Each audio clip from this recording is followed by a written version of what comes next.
réponse que Jésus a donnée à la question des apôtres en Matthieu 24. Les apôtres posent la question, quel sera le signe de ton avènement et de la fin du monde?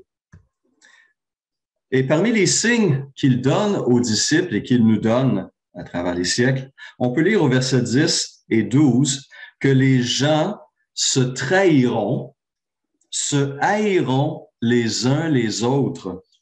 Et parce que l'iniquité se sera accrue, l'amour du plus grand nombre se refroidira.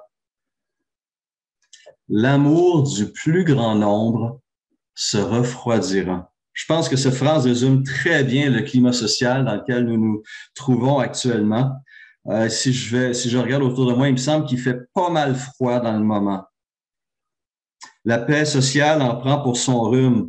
N'est-ce pas? Des familles, des communautés entières sont divisées non pas simplement sur des questions, sur des questions religieuses, mais sur des questions politiques et sanitaires.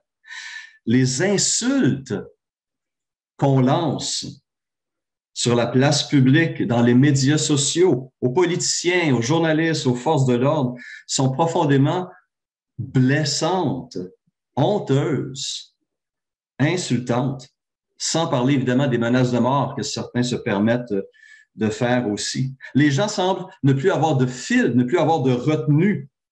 On est rendu, je crois, à un niveau très, très bas en tant que société.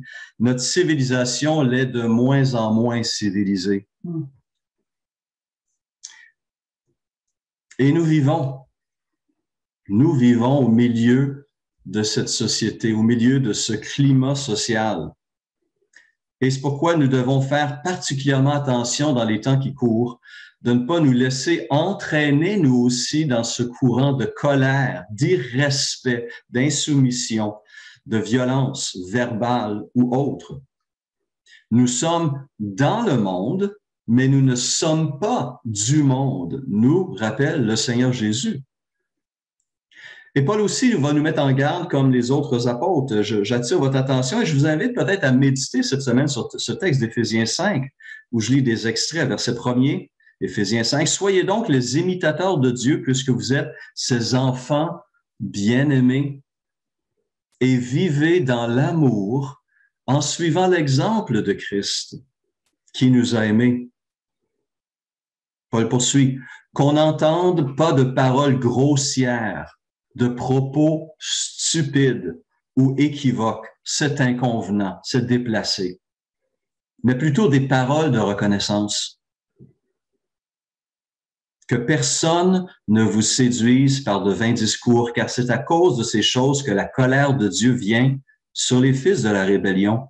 N'ayez donc aucune part avec eux. Autrefois, vous étiez ténèbres, et maintenant, vous êtes lumière dans le Seigneur.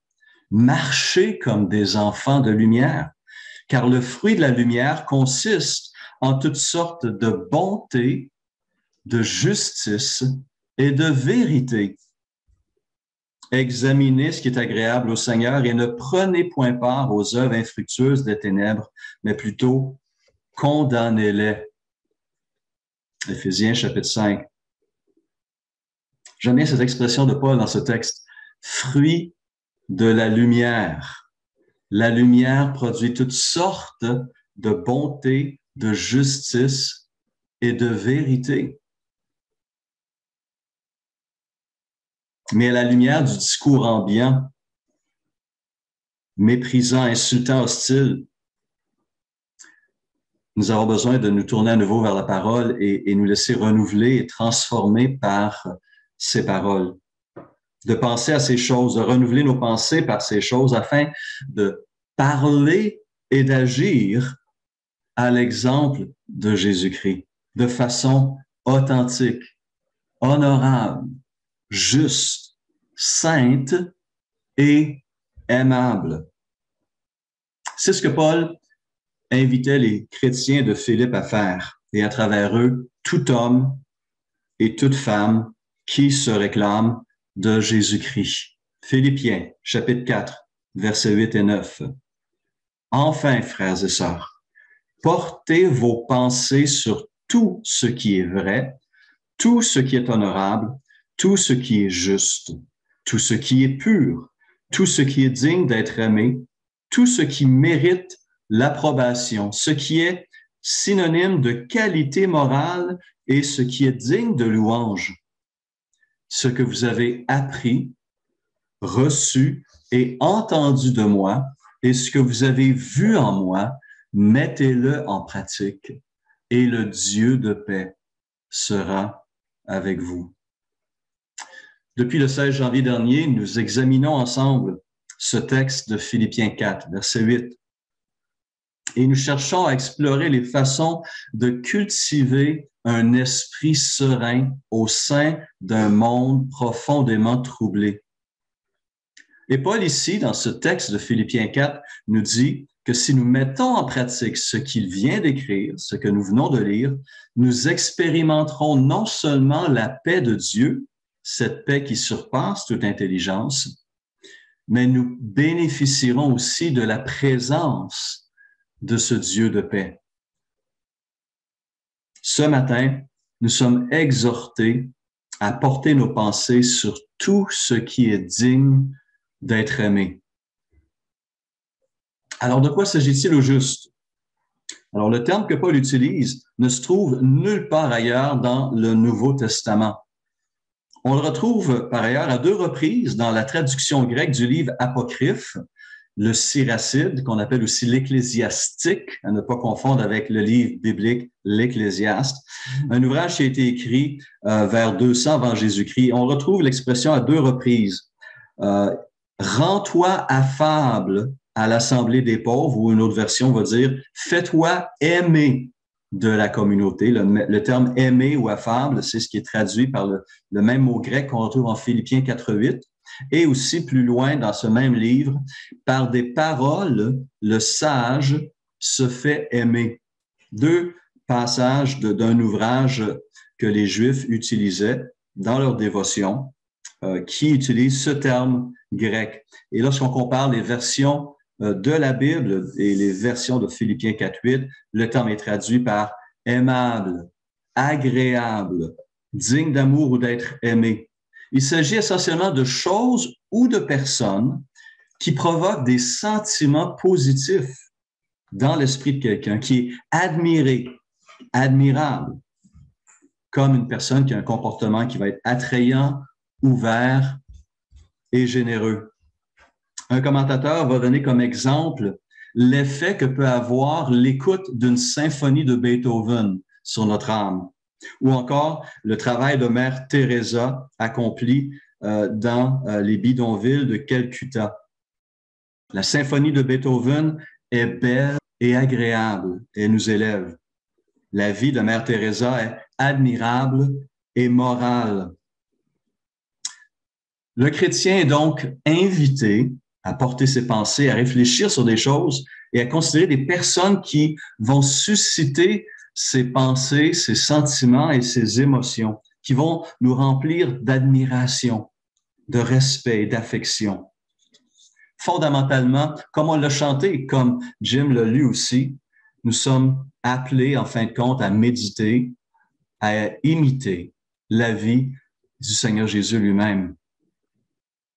Toujours surpris par la description très sommaire, physique qu'Ésaïe fait du Seigneur Jésus, n'est-ce pas? En Ésaïe 53, il n'avait ni beauté ni éclat pour attirer nos regards, écrit-il en Ésaïe 53.2. Pourtant, aucun autre homme n'a su attirer autant d'hommes, de femmes et d'enfants à lui que notre Seigneur lui-même. La vie d'aucun autre personnage historique n'a autant été admirée que celle de notre Seigneur Jésus. Pourquoi? Parce que Jésus était aimable, parce que Jésus aimait. Les gens qui l'écoutaient, les gens qui le regardaient agir, les gens qui le suivaient ne pouvaient pas ne pas voir cet amour qui le remplissait. Un amour authentique, l'amour de Dieu pour ses créatures. Une des expressions, je me rappelle mon cours de grec, c'est un terme assez particulier qui est traduit en français. Une des expressions qui revient souvent pour décrire la réaction de Jésus aux foules qui venaient à lui, aux besoins des gens qui se tournaient vers lui. C'est l'expression être ému de compassion. Jésus avait une compassion incroyable et était souvent profondément ému, touché par les besoins des gens qui venaient à lui. Quelques exemples? Matthieu 9, 35. On apprend que Jésus parcourait toutes les villes et les villages, enseignant dans les synagogues, prêchant la bonne nouvelle du royaume et guérissant toute maladie et toute infirmité. Matthieu ajoute, voyant la foule, il fut ému de compassion pour elle parce qu'elle était languissante et abattue comme des brebis qui n'ont point de berger. Un petit peu plus loin, lorsque Jésus apprend la nouvelle de l'exécution de Jean-Baptiste, il décide de se mettre à l'écart pour un temps, de se retirer pour un temps. Et en Matthieu 14, verset 13, on lit qu'il partit dans une barque pour se retirer à l'écart dans un lieu désert. Par ailleurs, la foule, l'ayant su, sortit des villes et le suivit à pied. Lui rame, où il se fait conduire en bateau à travers le lac, et la foule le voit sur le lac et le suit, se déplace. Quand il sortit de la barque, il vit une grande foule et fut ému de compassion pour elle, et il guérit les malades jusqu'au soir. Il voulait se retirer, se mettre à l'écart, mais voilà qu'il se met à nouveau à bénir, à guérir jusqu'au soir. Un autre exemple, Matthieu 20, 29. Lorsqu'ils sortirent de Jéricho, une grande foule suivit Jésus, et voici deux aveugles, assis au bord du chemin, entendirent que Jésus passait et crièrent, « Aie pitié de nous, Seigneur, fils de David! » La foule les reprenait pour les faire taire, mais ils crièrent plus fort, « Aie pitié de nous, Seigneur, fils de David! » Jésus s'arrêta, les appela et dit, « Que voulez-vous que je vous fasse? » Et lui dire, « Seigneur, que nos yeux s'ouvrent. » Ému de compassion, encore une fois, cette expression qui reflète le cœur de notre Seigneur, ému de compassion, Jésus toucha leurs yeux et aussitôt ils recouvrèrent la vue. Marc 1,40.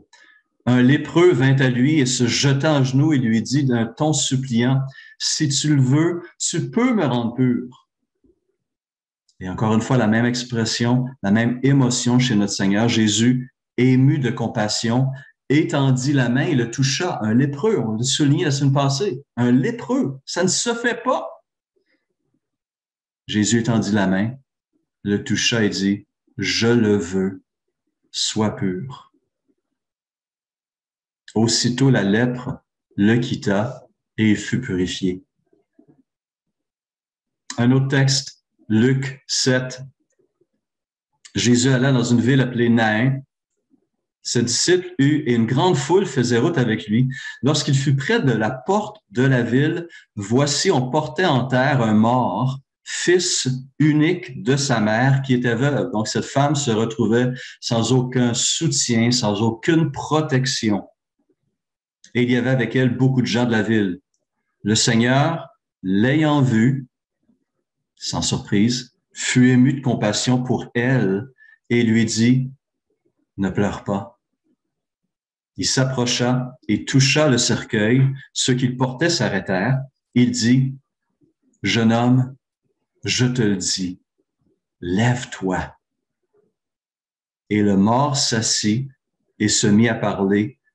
Jésus le rendit à sa mère. Qui ne peut pas être profondément touché par ces manifestations de grâce, de compassion et d'amour de notre Seigneur? Lorsque les gens regardent Jésus aller, ils voient quelqu'un qui aime profondément qui ressent profondément et qui fait une différence dans les vies des gens. Cela se voyait, se sentait. Et il ne faisait pas de discrimination, de distinction non plus. On le voit autant aller manger chez les personnes riches et influentes, comme les chefs religieux de l'époque, n'est-ce pas? Combien de fois il a été mangé dans la maison de pharisiens. Mais il va aussi s'identifier à ceux qui étaient exclus de la société, comme les collecteurs d'impôts. On l'a vu guérir et toucher, comme on vient de voir, des lépreux. On le voit qu'il initie une conversation avec une femme samaritaine mal aimée. On le voit exaucer les prières de païens. Autrement dit, Jésus était l'ami de gens mal aimés et rejetés. Il est allé jusqu'à inclure dans son cercle intime d'apôtres une personne proscrite par la société, Matthieu, collecteur d'impôts. Et dans son noyau de disciples, on va retrouver une femme qui était à un moment donné possédée par 7 démons. 7 démons, Marie de Magdala. Jésus est venu pour bénir, gagner, guérir, sanctifier, vivifier tous ceux et celles qui étaient conscients de leurs besoins. Et donc, les apôtres avaient bien compris le commandement de notre Seigneur lorsqu'il leur a dit « Comme je vous ai aimé, comme je vous ai aimé, aimez-vous les uns les autres. » Jésus, après tout, n'est pas venu pour être servi, dit-il lui-même, mais pour servir et pour donner sa vie. Et il s'est comporté comme il s'est lui-même décrit, comme un homme Dieu, doux et humble de cœur. Ce texte que Jim a partagé tantôt, ce texte qui ne cesse de me renverser. Le Dieu Tout-Puissant qui se décrit comme humble et doux. Cette même douceur, l'apôtre Paul nous invite à la mettre en pratique. Dans notre texte, Philippiens 4:6, que votre douceur soit connue de tous les hommes. Ou comme il l'écrit 2 chapitres plus tôt, ayez en vous les sentiments, les attitudes qui étaient en Jésus-Christ. Et en faisant cela, notre vie va honorer notre Dieu. Notre vie va réjouir le cœur de Dieu et sera attrayante, attirante, aimable, digne d'être aimée. Et ce comportement rendra aussi l'Évangile et le Christ attrayants. Vous êtes la lumière du monde, nous dit le Seigneur. Que votre lumière luise ainsi devant les hommes afin qu'ils voient vos bonnes œuvres et qu'ils glorifient votre Père qui est dans les cieux. Pierre va reprendre cette parole et la présentera dans sa première épître de cette manière. Il dira « Sanctifiez dans vos cœurs Christ, le Seigneur, étant toujours prêt à vous défendre comment? Avec douceur et respect.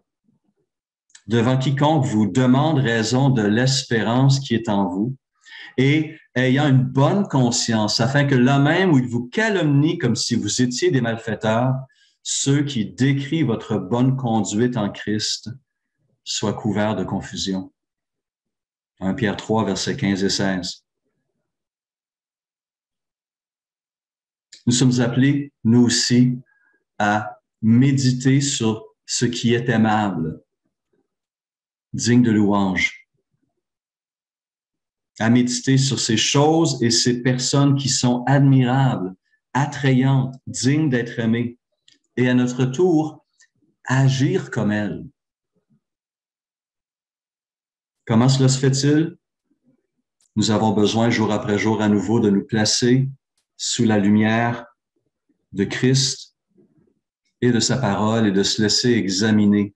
cette série que je fais sur Philippiens 4.8 me rappelle encore le chemin important que j'ai à parcourir pour refléter Christ dans ces différentes dimensions de ma vie, renouveler mes pensées, mes attitudes, mes émotions, mon cœur et mes actions. Celui qui prétend être dans la lumière, écrit Jean dans sa première épître, et qui est son frère, est encore dans les ténèbres. Celui qui aime son frère demeure dans la lumière et aucune occasion de chute n'est en lui. Qu'est-ce que les gens disent de moi? Est-ce que les gens me trouvent aimable? Qu'en est-il de ma personnalité? Comment la décrirait-on? Ou au contraire, est-ce que les gens m'évitent? Est-ce que je suis sensible aux malheurs des autres, aux besoins des autres?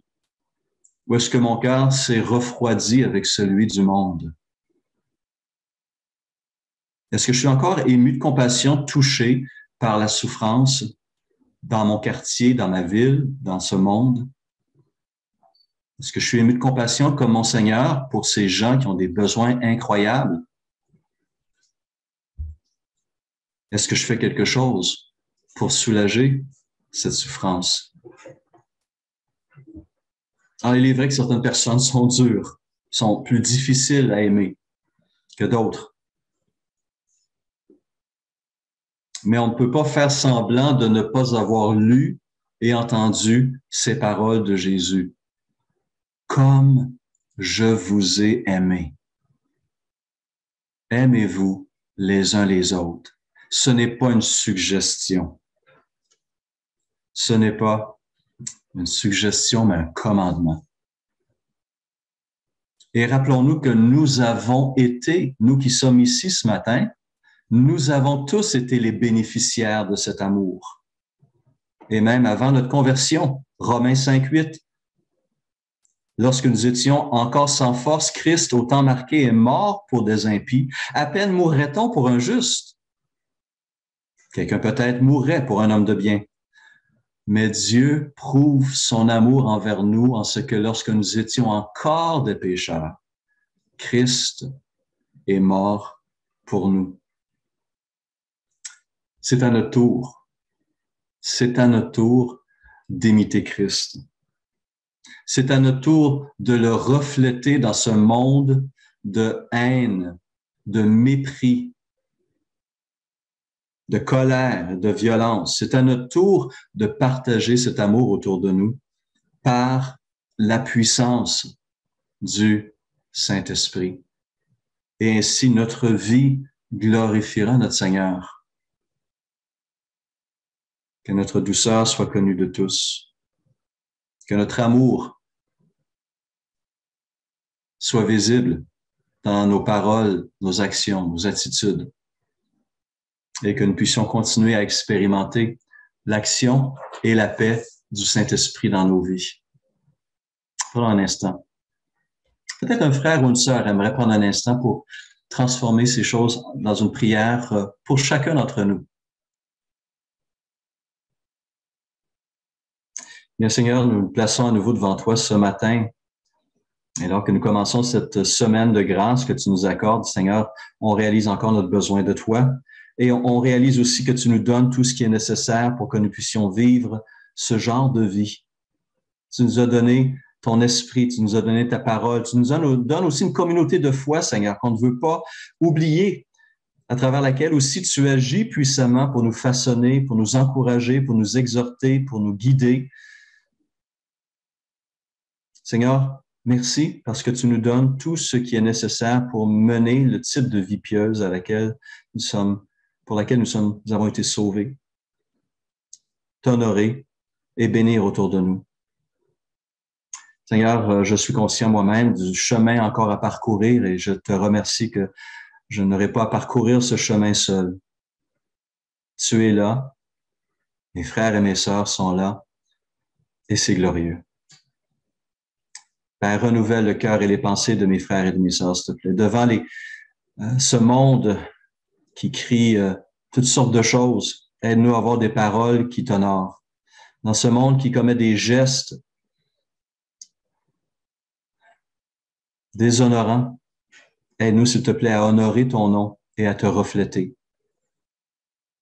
Aide-nous à rendre la parole attrayante et ton message attirant, s'il te plaît.